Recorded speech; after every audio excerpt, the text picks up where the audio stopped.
गृह मंत्री अमित शाह आज देर शाम 2 दिन के बंगाल दौरे पर जा रहे हैं। बंगाल में अगले साल चुनाव है और इस लिहाज से अमित शाह के दौरे को बेहद अहम माना जा रहा है।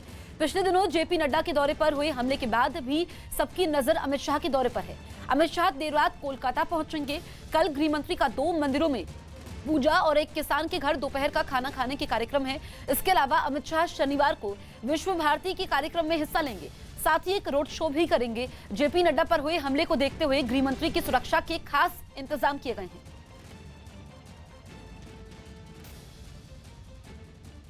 पिछले हफ्ते बंगाल में जेपी नड्डा के काफिले पर हुए हमले के बाद गृह मंत्री अमित शाह के दौरे के लिए सुरक्षा एजेंसियों ने पुख्ता तैयारी की रणनीति बना ली है। न्यूज 18 के अमित पांडे की रिपोर्ट है कि गृह मंत्री अमित शाह की क्लोज प्रोटेक्शन टीम यानी उनके करीब रहने वाले सुरक्षाकर्मी और आउटर प्रोटेक्शन टीम यानी उनसे तय दूरी पर सुरक्षा घेरा बनाने वाली टीम में जवानों की तादाद बढ़ाई जाएगी। केंद्रीय सुरक्षा बल और राज्य की सशस्त्र पुलिस के जवान भी सुरक्षा में तैनात रहेंगे। इसके अलावा रोड शो और जनसभा के समय अहम जगहों पर मौजूद लोगों की स्क्रीनिंग होगी। भीड़ के बीच भी सादी वर्दी में सुरक्षा कर्मियों को तैनात किया जाएगा। इसके अलावा जनसभा और रोड शो की जगह पर सुरक्षा एजेंसियां पहले से रेकी भी करेंगी और सुरक्षा व्यवस्था की रिहर्सल भी करेंगी। सूत्रों के मुताबिक राज्य की पुलिस को भी कार्यक्रम की जगहों पर कानून व्यवस्था को दुरुस्त रखने के सख्त निर्देश हैं। दिल्ली में एमसीडी चला रही बीजेपी ने आम आदमी पार्टी के खिलाफ लड़ाई तेज कर दी। दिल्ली सरकार ने एक दिन का विधानसभा का सत्र बुलाया और बीजेपी के कार्यकर्ता विधानसभा का घेराव करने सड़क पर उतर आए। बीजेपी का आरोप है कि दिल्ली सरकार एमसीडी को 13,000 करोड़ रुपए का फंड जारी नहीं कर रही, जिसकी वजह से दिल्ली की तीनों एमसीडी अपने कर्मचारियों की तनख्वाहें तक नहीं दे पा रही, जिसका विरोध करने बीजेपी के कार्यकर्ता विधानसभा के सामने पहुंच गए। विधानसभा के सामने कई स्तर की सुरक्षा पहले से तैनात की गई थी। सबसे आगे लगी बैरिकेडिंग ने कुछ देर तक प्रदर्शनकारियों को रोक लिया, लेकिन थोड़ी ही देर में कार्यकर्ता बैरिकेडिंग को पार कर दूसरी तरफ पहुंचने लगे। बैरिकेड को फांदकर दूसरी तरफ आ रहे लोगों को पुलिस ने रोकने की कोशिश भी की, लेकिन धीरे धीरे कई कार्यकर्ता बैरिकेडिंग को पार करने में कामयाब हो गए, जिसके बाद दिल्ली बीजेपी के अध्यक्ष आदेश गुप्ता भी बैरिकेडिंग के ऊपर से छलांग लगाकर दूसरी तरफ आ गए। तस्वीरों में आप देख रहे हैं कि एक लेवल की बैरिकेडिंग पार कर दी गई है। दूसरी तरफ जो बीजेपी के कार्यकर्ता है दूसरी बैरिकेड की तरफ बढ़ रहे हैं। गुस्साए बीजेपी कार्यकर्ता दिल्ली सरकार और मुख्यमंत्री अरविंद केजरीवाल के खिलाफ नारे तख्तियों पर लिखकर पहुंचे। अचानक अफरा तफरी और हंगामा शुरू हो गया। दिल्ली के मुख्यमंत्री 13,000 करोड़ रुपया निगम का बकाया दे नहीं रहे, डकार कर बैठे हुए हैं। हालांकि अगली बैरिकेडिंग पर पुलिस और अर्धसैनिक बलों की तैयारी मजबूत दिखी, लेकिन विधानसभा के घेराव के साथ ही बीजेपी ने आम आदमी पार्टी के खिलाफ लड़ाई तेज कर दी। दिल्ली के तीनों नगर निगमों के मेयर भूख हड़ताल पर बैठ गए और यह ऐलान कर दिया कि जब तक दिल्ली सरकार एमसीडी का फंड जारी नहीं करेगी तब तक भूख हड़ताल खत्म नहीं होगी।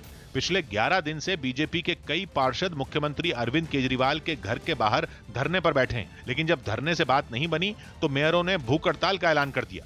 बाकायदा भूख हड़ताल पर बैठने वालों को तिलक कर उन्हें माला पहनाई गई। ठंड कोई रहम नहीं कर रही, इसलिए रजाई तक का इंतजाम किया गया। 22 निगम पार्षदों ने, जिसमें तीनों महापौर भी हैं, अनिश्चितकालीन भूख हड़ताल पर बैठेंगे। दिल्ली में एमसीडी की कमान बीजेपी के हाथ में है और दिल्ली सरकार आम आदमी पार्टी चला रही है। बीजेपी का आरोप है कि बीते 7 साल में दिल्ली सरकार पर एमसीडी का 13,000 करोड़ रुपए बकाया है। मध्य प्रदेश के श्योपुर से एक हैरान करने वाला वीडियो सामने आया, जिसमें वहां की एक अनाज मंडी में व्यापारियों के 2 पक्ष आपस में भिड़ गए। बताया गया कि सामान खरीदने पर उनके बीच विवाद शुरू हुआ, जो थोड़ी ही देर में मारपीट में बदल गया। सामने आई एक तस्वीर में एक आदमी लाठी से दूसरे पक्ष के लोगों पर हमला करता दिखा, जिसके बाद दूसरे पक्ष के लोगों ने उसे दबोचने की कोशिश की, जिससे वहां अफरा तफरी मच गई। हमला करने वाला आदमी लड़खड़ाता हुआ वहां खड़ी एक स्कूटर पर जा गिरा। इसके बाद कुछ लोग बीच बचाव के लिए सामने आए और फिर दोनों पक्ष को अलग कर दिया गया।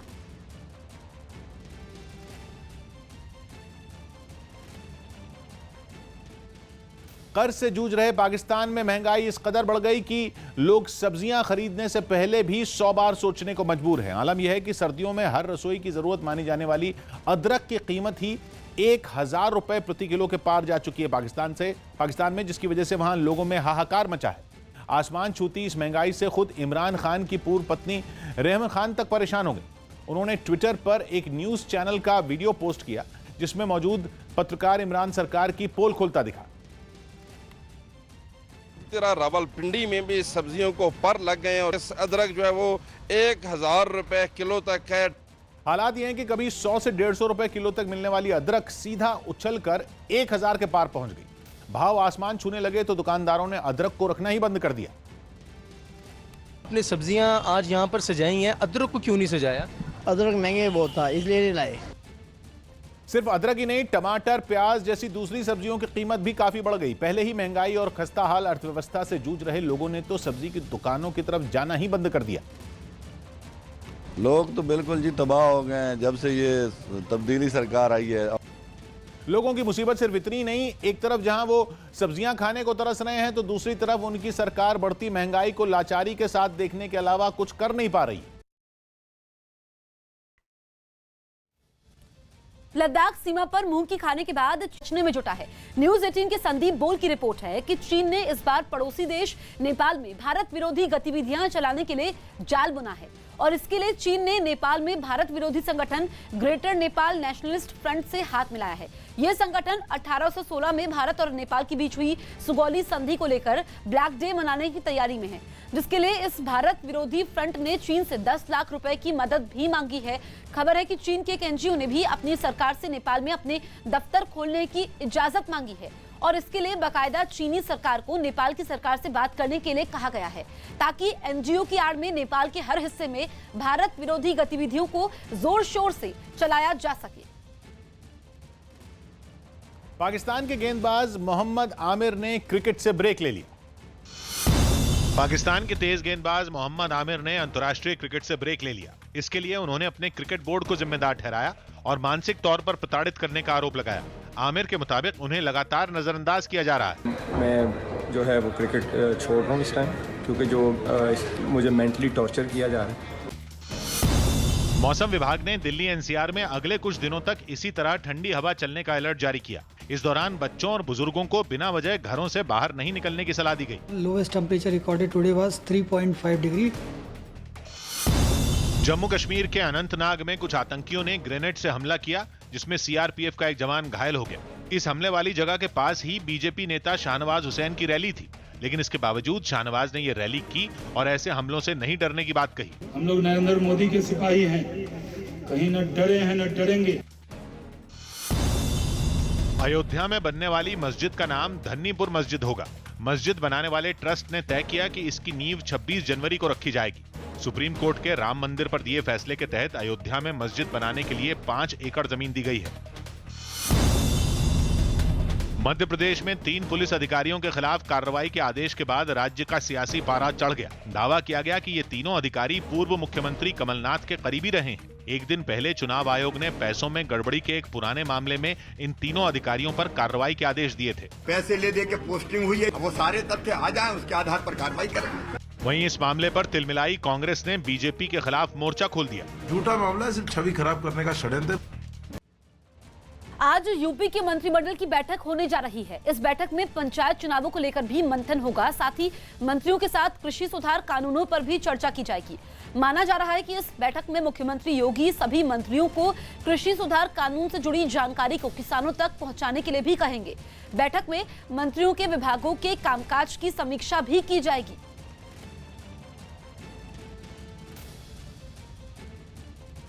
दिल्ली के मुख्यमंत्री अरविंद केजरीवाल समेत आम आदमी पार्टी के कई विधायकों ने विधानसभा में कृषि सुधार कानूनों की कॉपी फाड़ दी और केंद्र से उन्हें वापस लेने की मांग की। इन कानूनों पर विधानसभा का विशेष सत्र बुलाया गया था, जहां जमकर घमासान हुआ। सदन की कार्यवाही के दौरान मुख्यमंत्री अरविंद केजरीवाल ने कृषि सुधार कानूनों को किसानों के खिलाफ बताया और फिर एक एक कर तीनों कानूनों की कॉपी फाड़ दी।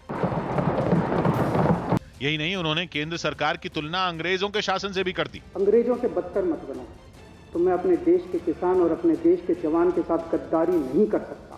केजरीवाल के साथ उनकी पार्टी के कई विधायकों और मंत्रियों ने भी कृषि सुधार कानूनों की कॉपी फाड़ी।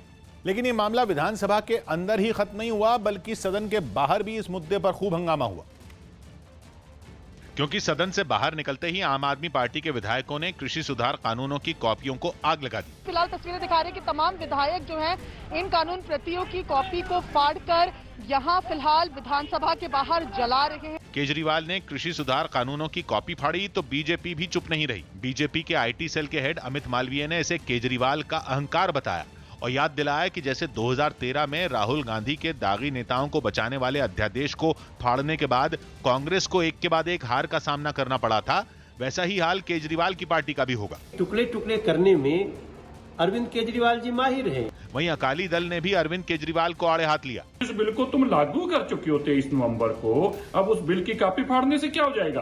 कृषि सुधार कानूनों के खिलाफ करीब 3 हफ्तों से किसान और सरकार आमने सामने हैं और दिल्ली की अलग अलग सीमाओं पर किसान धरना दे रहे हैं। मुंबई पुलिस ने फर्जी पैन और आधार कार्ड बनाकर बैंकों से लाखों रुपए की धोखाधड़ी करने वाले गिरोह का पर्दाफाश किया है। इस मामले में पुलिस ने एक महिला समेत 3 लोगों को गिरफ्तार किया है। इन लोगों के पास से बड़ी संख्या में फर्जी पैन और आधार कार्ड भी मिले हैं। बैंक की शिकायत के बाद पुलिस ने ये कार्रवाई की है। ये लोग अलग अलग नाम से फर्जी दस्तावेज बनाकर बैंकों को चूना लगाते थे। राजस्थान में कांग्रेस सरकार के 2 साल पूरे होने पर बीजेपी की युवा विंग भारतीय जनता युवा मोर्चा के कार्यकर्ता सड़कों पर उतरे। राज्य के कई जिलों में युवा मोर्चा के कार्यकर्ताओं ने प्रदर्शन किए, लेकिन जयपुर में पुलिस वालों से धक्का मुक्की की नौबत आ गई और मुख्यमंत्री अशोक गहलोत के घर के पास काफी देर तक हंगामा चलता रहा। जयपुर के सिविल लाइंस इलाके में प्रदर्शनकारी मुख्यमंत्री के घर के सामने पहुंचने की कोशिश करने लगे, लेकिन पुलिस ने सीएम के घर से काफी पहले बैरिकेडिंग कर दी। बड़ी संख्या में जब कार्यकर्ता बैरिकेडिंग के पास पहुंचे तो पुलिस और प्रदर्शनकारी गुत्थम गुत्था हो गए। पुलिस वाले प्रदर्शनकारियों को पीछे धकेलने की कोशिश करते रहे। हालांकि हालात संभालने के लिए लाठियां चलाने की जरूरत नहीं पड़ी। विरोध जताने के लिए बीजेवाईएम के कार्यकर्ता कुछ काले गुब्बारे भी लेकर पहुंचे थे। काले गुब्बारे आसमान में छोड़कर प्रदर्शनकारियों ने विरोध जताया और काफी देर तक सड़क पर नारेबाजी होती रही। कुछ इसी तरह जोधपुर से भी तस्वीरें सामने आईं। जोधपुर के एक अहम चौराहे पर प्रदर्शनकारी तख्तियां और बैनर लेकर पहुंचे और घंटों तक सरकार के खिलाफ नारेबाजी करते रहे। प्रदर्शनकारियों ने राज्य सरकार पर किसानों से वादा खिलाफी कर महंगी बिजली और महंगा पानी देने का आरोप लगाया और सीएम का पुतला फूंककर विरोध जताया। सुप्रीम कोर्ट ने सरकार को सुझाव दिया है कि किसान संगठनों के साथ समझौते की बात होने तक कृषि सुधार कानूनों को लागू ना किया जाए। न्यूज 18 एहतेशाम खान की रिपोर्ट है कि सुप्रीम कोर्ट ने किसान संगठनों के आंदोलन के मुद्दे पर सलाह देते हुए सरकार से कहा कि जब तक किसान संगठनों से बातचीत चल रही है तब तक कानून लागू न करने का भरोसा दिया जाए। हालांकि चीफ जस्टिस ने यह साफ कर दिया कि वो कृषि सुधार कानून पर रोक लगाने की बात नहीं कर रहे और ये महज एक सुझाव है, जिसके बाद अटॉर्नी जनरल ने यह साफ कर दिया कि इसकी गुंजाइश कम है, क्योंकि ऐसा करने के बाद किसान संगठन सरकार से बातचीत ही नहीं करेंगे। वैसे इस मामले पर हुई सुनवाई के समय किसान संगठनों का कोई प्रतिनिधि नहीं आया, जिसके बाद सुप्रीम कोर्ट ने केंद्र को इससे जुड़ा एक आदेश दिया और किसान संगठनों को आधिकारिक तौर पर नोटिस भेजने के लिए कहा ताकि वो अगली सुनवाई में मौजूद रहें। अब इस मामले की सुनवाई अगले 15 दिनों में होगी, जिसके लिए अलग से एक बेंच बनेगी, जिसमें सबसे पहले आंदोलन की वजह से बंद सड़कों को खोलने पर बहस होगी और बाद में कृषि सुधार कानूनों पर। जापान में हुई जबरदस्त बर्फबारी की वजह से हजारों लोग अंधेरे में रहने को मजबूर हो गए। मौसम विभाग के मुताबिक उत्तरी इलाके में आया ये बर्फीला तूफान पिछले वर्षों के मुकाबले कई गुना ताकतवर है, जिसकी वजह से वहां इस साल सर्दियों की शुरुआत में ही पिछली बार से करीब 4 गुना ज्यादा बर्फबारी हो चुकी है। नीकता जैसे इलाकों में तो 6.5 फीट से भी ज्यादा बर्फ गिरी। वहां से जो तस्वीरें सामने आई उनमें पूरा इलाका बर्फ की सफेद चादर से ढका नजर आया। मकानों के बाहर इतनी बर्फ जमा हो गई कि लोगों को दरवाजे से बाहर निकलने के लिए भी बर्फ को हटाना पड़ा। मकानों की छतों के अलावा बाहर खड़ी गाड़ियां भी बर्फ में डूबी और ढकी हुई दिखाई दी। कई फीट बर्फ जमा होने की वजह से इलाके की ज्यादातर सड़कें बंद हो गईं, जिसकी वजह से लोगों का आना जाना भी मुश्किल हो गया। ट्रकों के पहिए थमने से जरूरी चीजों की भी किल्लत हो गई। 3 आईपीएस अधिकारियों के मुद्दे पर बंगाल की मुख्यमंत्री ममता बनर्जी और केंद्र सरकार के बीच टकराव बढ़ सकता है। न्यूज 18 की आशिका सिंह की रिपोर्ट के मुताबिक ममता बनर्जी अधिकारियों की प्रतिनियुक्ति के मुद्दे पर गैर बीजेपी राज्यों के मुख्यमंत्रियों से संपर्क कर सकती हैं। ममता बनर्जी का मानना है कि अगर ये बंगाल में हो सकता है तो किसी भी राज्य में हो सकता है। ममता बनर्जी की तरफ से संकेत दिए गए हैं कि अगर जरूरत पड़ी तो इस मुद्दे पर वो कानूनी लड़ाई भी लड़ेंगी। GOI has ordered is a colorable exercise of the power and blatant misuse of emergency provision of IPS Cadre Rule 1954 1/3. This act is nothing but to deliberate attempt to encroach upon the state jurisdiction and demoralize the serving officers in West Bengal. हमारे जो DG साहब हैं अभी वीरेंद्र सिंह जी, उन्होंने 3 बार सरकार को प्रार्थना की कि मुझे भेजा जाए दिल्ली। आज वही काम हमारी सरकार कर रही है और इन तीनों अधिकारी इस घटना की जिम्मेदार थे। इनको तो कटघरे में खड़ा करना चाहिए कि कैसे ऐसे बड़े नेता के साथ इस प्रकार जब होता है आक्रमण, आप कहाँ क्या थे, कहाँ कर रहे थे? या तो आप पॉलिटिकली मोटिवेटेड है या तो आप गैर जिम्मेदाराना काम करते हैं, आप ड्यूटी से मुकरते हैं और इसीलिए उनको डिप्यूटेशन जो मंगाया गया है ये केंद्र सरकार का हाथ में है, क्योंकि ये IAS IPS केंद्र सरकार के हाथ में आती हैं। संसद की रक्षा समिति की बैठक बीच में छोड़कर जाने पर राहुल गांधी घिर गए। केंद्रीय मंत्री प्रकाश जावड़ेकर ने कांग्रेस नेता राहुल गांधी को संवैधानिक संस्थाओं का आदर करने की नसीहत दी, क्योंकि राहुल गांधी एक दिन पहले हुई संसद की रक्षा समिति की बैठक से बीच में उठकर चले गए थे। जावड़ेकर ने इस मामले में राहुल की आलोचना की। एक दिन पहले रक्षा समिति की बैठक में राहुल लद्दाख में LAC के हालात पर चर्चा करना चाहते थे, मगर दावा है कि इस समिति के चेयरमैन ने उन्हें ऐसा नहीं करने दिया। इसी बात से खफा होकर राहुल समेत 3 कांग्रेस सांसद बैठक छोड़कर चले गए थे। संवैधानिक संस्थाओं के प्रति उनकी यह आस्था है। भारतीय हॉकी टीम के कप्तान मनप्रीत सिंह ने जालंधर में शादी कर ली। उनकी पत्नी मलेशिया की रहने वाली हैं और दोनों 8 साल से दोस्त थे। महाराष्ट्र सरकार ने राज्य में खेलों की ट्रेनिंग करने की मंजूरी दे दी। कोरोना संकट की वजह से इन पर पाबंदी लगाई गई थी। हालांकि अब भी खिलाड़ियों को कोरोना नियमों का ध्यान रखना होगा। दिल्ली के पास यूपी के गाजियाबाद में पुलिस ने एक कॉल सेंटर पर छापा मारा और ठगी के आरोप में 9 लोगों को पकड़ लिया। आरोप है कि इस कॉल सेंटर की आड़ में यह गिरोह लोगों से ऑनलाइन ठगी करता था। बिहार के मुख्यमंत्री नीतीश कुमार की पार्टी JDU ने पश्चिम बंगाल में विधानसभा चुनाव लड़ने का ऐलान किया। JDU ने दावा किया कि बिहार की तरह बंगाल में भी नीतीश के काम पर उनको लोगों का समर्थन मिलेगा। हम 75 सीट अब तक जो चिन्हित किए हैं लड़ाई लड़ेंगे। पश्चिम बंगाल चुनाव लड़ने की तैयारी कर चुकी JDU के फैसले पर RJD ने तंज कसा। बिहार में तो 3 नंबर की पार्टी है, तो ये बंगाल में क्या लड़ेंगे? तृणमूल कांग्रेस में शुभेंदु अधिकारी की बगावत के बाद से इस्तीफों की बाढ़ सी आ गई है। न्यूज 18 की आशिका सिंह की रिपोर्ट है कि विधायक पद और पार्टी से शुभेंदु के इस्तीफे के 24 घंटे के अंदर मालदा रीजन के 5 नेताओं ने पार्टी के पदों से इस्तीफा दे दिया। ये 5 नेता मालदा के अलग अलग ब्लॉक में TMC के संगठन में पदाधिकारी थे, जिन्होंने TMC के जिला अध्यक्ष को इस्तीफा सौंप दिया। मालदा रीजन में TMC ने शुभेंदु अधिकारी को 2016 के विधानसभा चुनाव में ऑब्जर्वर नियुक्त किया था और शुभेंदु का मालदा में पार्टी के संगठन में तगड़ा प्रभाव माना जाता है। पहले से खफा चल रहे आसनसोल नगर निगम के प्रशासक जितेंद्र तिवारी ने भी अपने पद से इस्तीफा दे दिया। इसके अलावा पश्चिम बर्धमान जिले में TMC के उपाध्यक्ष अभिजीत आचार्य ने भी पार्टी से इस्तीफा दे दिया और आरोप लगाया कि TMC मुस्लिम तुष्टीकरण में लगी है, जबकि हिंदुओं की पार्टी में उपेक्षा होती है। हिंदू को लेकर कोई भी मसला होता है, गरीब हिंदू का बात हम लोग आगे नहीं ला सकते हैं, लाने से ही हम लोग BJP बन जाते हैं। तो इसलिए हम लोग देखा कि आम आदमी का काम करने के लिए इस दल में रहकर और आगे संभव नहीं है।